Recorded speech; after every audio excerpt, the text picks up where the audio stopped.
Assalamualaikum warahmatullahi wabarakatuh. Perkenalkan, nama saya Selvi Pratiwi dari Fakultas Ekonomi dan Bisnis Program Studi Akuntansi. Saya di sini akan memaparkan materi mengenai metodologi penelitian.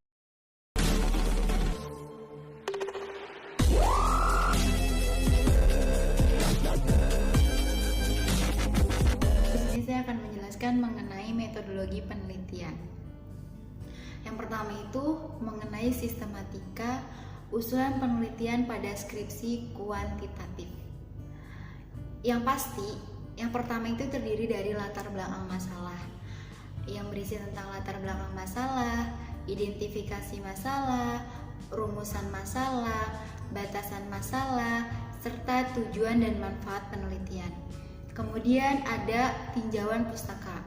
Tinjauan pustaka itu menguraikan teori atau rujukan yang memberikan argumentasi teoritik terhadap konsep-konsep yang menjadi fokus penelitian. Kemudian yang ketiga tentang metodologi penelitian. Biasanya metodologi penelitian itu yang pertama, batasan konsep dan definisi operasional variabel.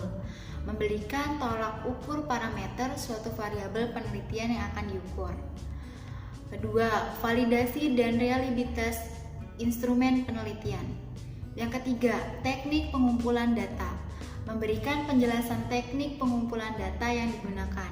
Yang keempat, populasi, sampel, dan teknik pengambilan sampel, yaitu memberikan penjelasan yang menjadi satuan populasi, sampel, jumlah populasi, dan sampel serta teknik pengambilan sampelnya.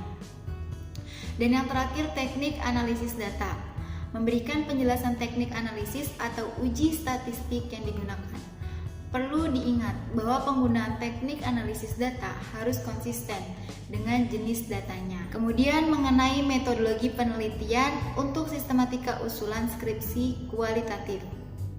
Untuk latar belakang masalah, berisi latar belakang masalah, identifikasi masalah, rumusan masalah, dan batasan masalah, serta tujuan dan manfaat penelitian. Kemudian tinjauan pustaka, uraian teori, rujukan yang memberikan argumentasi teoritik terhadap konsep yang menjadi fokus penelitian. Kemudian mengenai metodologi penelitian, teori, konsep, dan rumusan hipotesис, yaitu untuk landasan teorinya. Yang pertama itu usahakan pustaka terbaru. Jadi teman-teman, jika ingin membuat hipotesis, maka kita perlu menggunakan teori yang terbaru, relevan dan asli dari jurnal ilmiah. Yang kedua, uraikan dengan jelas kajian pustaka yang menimbulkan gagasan dan mendasari penelitian yang akan dilakukan. Kemudian yang ketiga, tinjauan pustaka menguraikan teori, temuan, dan bahan lain yang diperoleh dari acuan yang dijadikan landasan untuk penelitian yang diusulkan. Kemudian yang keempat, uraian tinjauan pustaka menjadi landasan untuk menyusun kerangka atau konsep yang akan digunakan dalam penelitian. Yang kelima, tinjauan pustaka mengacu pada daftar pustaka. Manfaat landasan teori. Yang pertama itu memperdalam pengetahuan tentang bidang yang diteliti.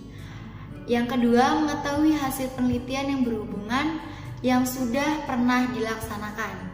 Yang ketiga, memperjelas masalah penelitian. Kemudian penulisan sumber catatan. Ini perlu teman-teman pahami ya, cara penulisan sumber catatan. Formatnya yaitu teks atau nama keluarga pengarang, tahun terbitan. Nama pengarang teks atau tahun terbitan.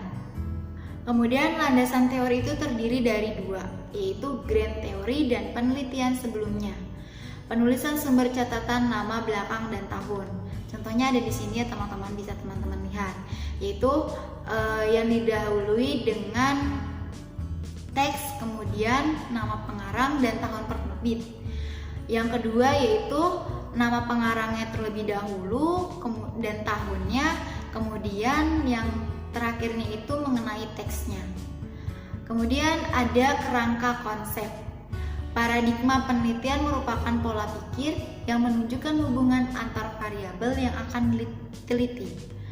Yang kedua, paradigma sederhana yang menunjukkan menunjukkan pengaruh dan hubungan antara variabel X dan variabel Y.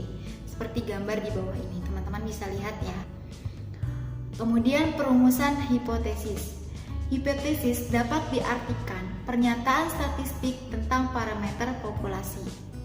Dalam penelitian, hipotesis dapat diartikan sebagai jawaban sementara terhadap rumusan masalah penelitian. Jenis hipotesis yaitu hipotesis terarah dan hipotesis tanpa arah. Hipotesis tanpa arah, contohnya, kualitas audit mempengaruhi kualitas laporan keuangan. Sedangkan contoh hipotesis berarah, kualitas audit berpengaruh positif pada kualitas laporan keuangan. Kualitas audit berpengaruh negatif pada kualitas laporan keuangan.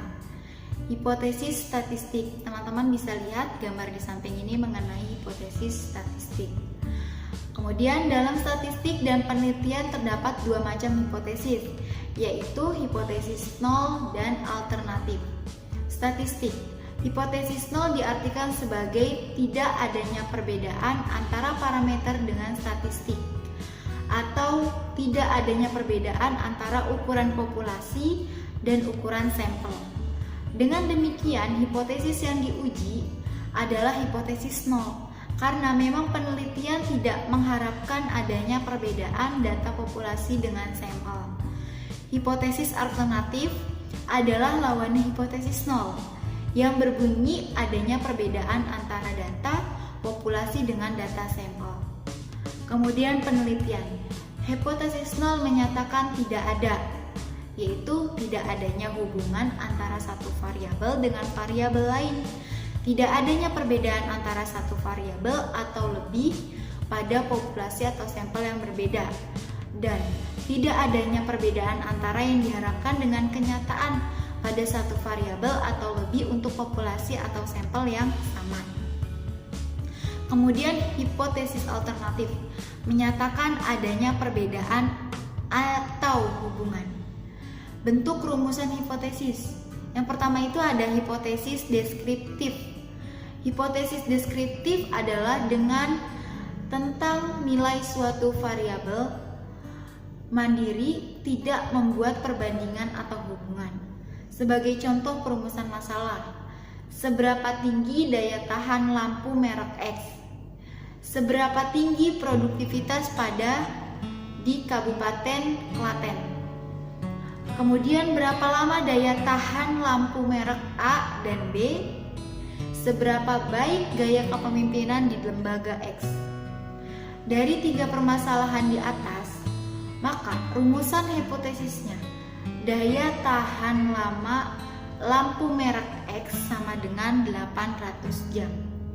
Produktivitas di Kabupaten Klaten 8 ton per hektar. Kemudian daya tahan lampu merek A sama dengan 450 jam dan merek B 600 jam. Gaya kepemimpinan di lembaga X telah mencapai 70% dari yang diharapkan. Kemudian ada statistik yang digunakan untuk menguji hipotesis deskripsi.